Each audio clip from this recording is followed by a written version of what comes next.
Welcome back to Games Revealed. I'm Jameson the Brink, and we are one. So today I want to talk about day 2 of my weekly challenge, and it's been a little bit of I would say a rough ride. It's not to be unexpected. I chose yesterday because I did set up the desktop a little bit for like emulation and stuff like that last week, just as I was playing around with things. Because you do have to do some things in desktop mode, like emulators, but with other things like programming and all that, like that's just pure desktop mode. And so with that, I didn't set it up before yesterday. So that's what I spent yesterday doing. Monday, and day 2 is Tuesday, and today's Wednesday recording this, just as to give a little bit of a. So Monday I spent installing and doing all the difficult stuff. Yesterday I finished doing that. With that, I had a little bit of an issue with my system crashing while trying to video edit and also install Unreal Engine 5. It requires compiling and a bunch of extra steps, which isn't bad. I've done it before. It just, on the Steam Deck, takes a really long time, and that's fine. I'll do it overnight one of these nights and actually try Unreal Engine on this just to see if it actually runs. But before we get into it any further, this video, if you cannot guess already, is about applications, installing, just stuff you need to know. And some of the stuff is very useful, and I have resources in the description too, if you also want to go see those right now or at the end. Just know they're in there and they are important. So let's get into this. But before we do that, I guess, again, we'll like, subscribe, bash that bell with your crowbar if you like my videos and you want to be alerted whenever I make new ones. I make daily videos, at least for now. But okay, this is it. What you need to know about installing applications in desktop mode on your Steam Deck. First up, Flatpak. It is the go-to. It's according to Steam, this is their description. Flatpak is a software development and package management utility for Linux. We like it because it offers a way to install and run applications on Steam Deck on the writable part of the disk with all the rest of your games and content, ensuring it won't be broken by future Steam Deck system updates.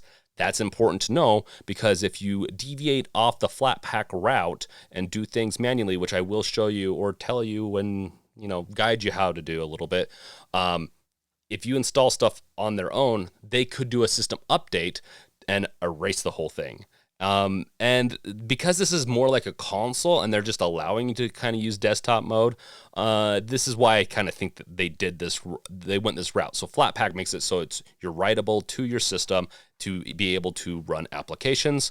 While if you deviate from there and use pacman, which is the default Arch package manager, which is just it's a fancy way of saying it allows you to install things on your device or your PC. And that, going that route, it could actually erase those applications you install with system updates. I haven't heard of any of them doing it, but Valve even warns in their Steam article on this, which I do have linked in the description, that it could happen. So just be wary that I don't think data is going to be overwritten, but applications potentially could be. And with that, they do have some safety measures that I'll go into a little bit and how you can disable those and re-enable those. So Flatpak, your go-to, you inside of Arch and the SteamOS desktop mode, you use a program called Discover, which is just once again, it's a package manager that allows you to search, find applications. I'll go over all the stuff I found and installed through there a little later. It is actually very robust, and I was able to find most of the stuff I need, but I am a power user, so there's a little bit more that I needed for my week-long challenge. So make sure to, stay around for that.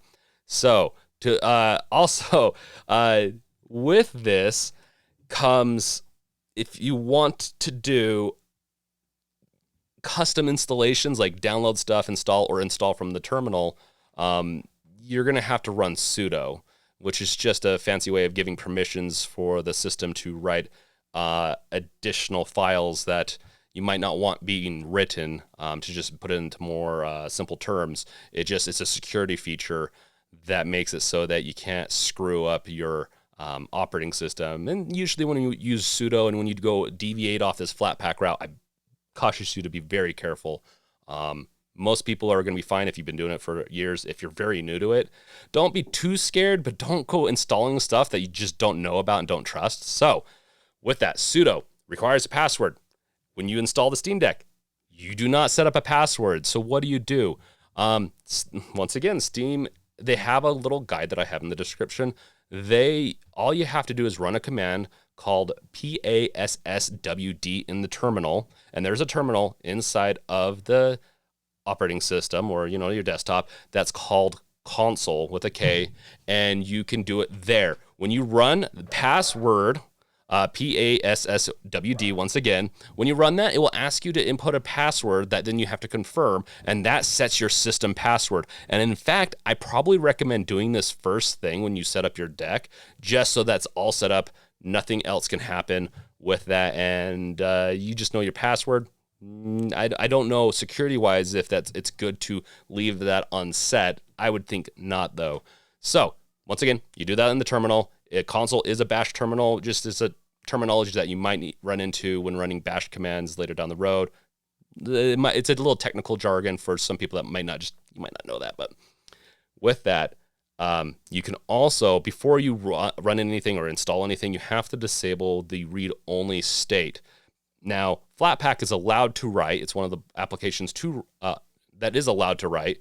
The SteamOS and the way they architected Arch was to make it read only, except for certain areas that Arch or Valve allowed for, and to disable that to allow applications to be installed from a different source than Flatpak, you have to run sudo steamos -read only space disable. It's going to be on the screen, and it's also going to be in that article I described in the description.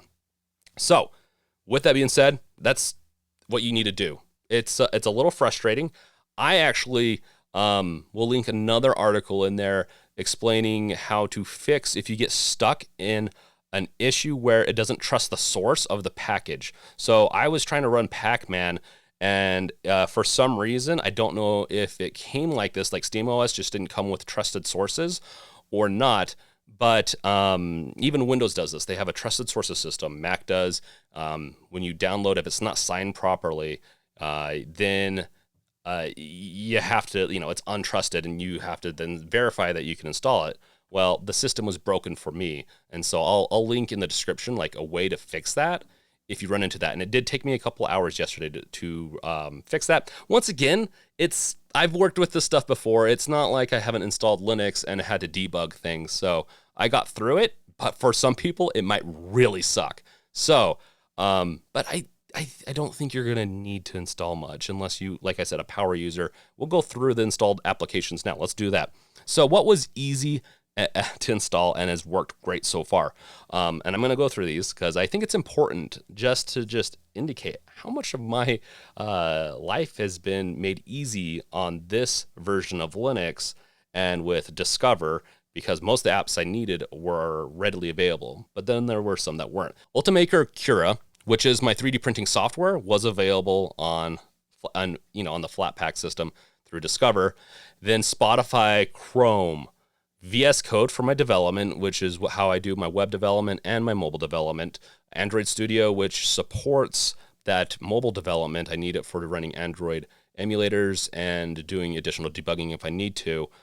Was available, which I was a little surprised, but was happy to see it. Barrier, which is very important if you want to do a multiple desktop / PC setup. So I have my MacBook, I have my main PC, which I'm not using right now, but this is how I set it up, and then my Steam Deck. And what I do is I only have one keyboard and mouse. I use Barrier to do keyboard and mouse and clipboard sharing. So it allows me to be able to move the mouse from and treat other devices like they were just a secondary monitor, but they are also a secondary device. So I can run applications, let's say like on Mac, I can move it on over, run my applications in there. It doesn't affect my other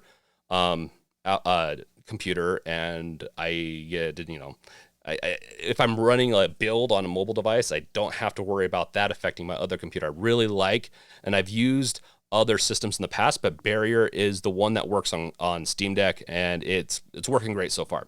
Then Discord, of course, so I can chat with you guys about all the goodness that's going on here. Then Flowblade and KDEN Live, Caden. Those are both the video editing software that I've used. The last video was released being edited with Flowblade. I didn't mind it. I haven't got the full grasp of the whole thing, but when I tried to use DaVinci, that sucked because it doesn't support a certain type of format that's pretty it's pretty standard in the industry. And it's not supported on the free version of Linux.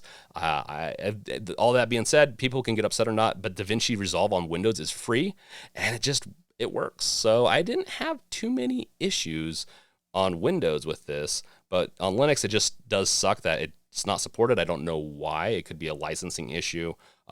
Most likely it could be. If you get the paid version of DaVinci Resolve, then it is included. So maybe even at a Windows level, it's a paid support. I don't know. Okay, Godot and Unreal and also Unity do well, not Unreal, but Unity and Godot are on the Discover package manager finding system, and it worked great so far. So Unity, a little bit of a clap for you guys. That is awesome that you support Linux. Unreal needs to get their crap together. It wouldn't be that difficult to set up a build system to allow for that. But yeah, that whole Unreal stuff was just, we can get into that maybe a little later. So Heroic Games Launcher and Lutris allow you, like Lutris especially is really awesome for finding and potentially installing applications that are Windows based, and then pairing them with Wine and making it so it's just easier to manage applications and maybe even application compatibilities. Epic Games Launcher has a lot of different launchers and different systems built into it, where Heroic Games Launcher is a little bit more simple, but it has a little bit nicer UI. So I'd probably recommend Lutris, but Heroic is also good too. OBS Studio, of course, this is what I'm recording this in, and with that came my camera issues, which stemmed from, just as a note, the hub. I was plugging into another hub. I didn't realize it, that wasn't powered, and then then I plugged it in to the camera capture into my powered hub that then connects into this other hub that then goes into dongles goes into my device. It still isn't 100% perfect. We'll see. It is a 4K one. It still has slight bit of lag, I've noticed, but it's still decent. Maybe if I unplugged some more stuff, it would work better. Okay, but OBS Studio, that's what I'm recording on right now. It's set up. We'll be doing streams tonight. Hopefully that goes well. So with that, I also installed VLC, Zoom, VLC for my media. I always just install on everything. Zoom for meetings, at WebStorm for just additional verification on web development. What took a little bit more work was what took a little bit more work was Notion. So I use Notion to essentially make notes. That's what I'm reading my notes off of right now. I take notes, I manage my systems, my games, I do that manages my life, my business life, whatever life I have, which is not much when it's split between all the projects I'm doing, but besides the point, video recording. Like I said, video recording is a little iffy through this hub system and all that, and I think it's just partially to do with the bus and with the Steam Deck only having one USB-C port.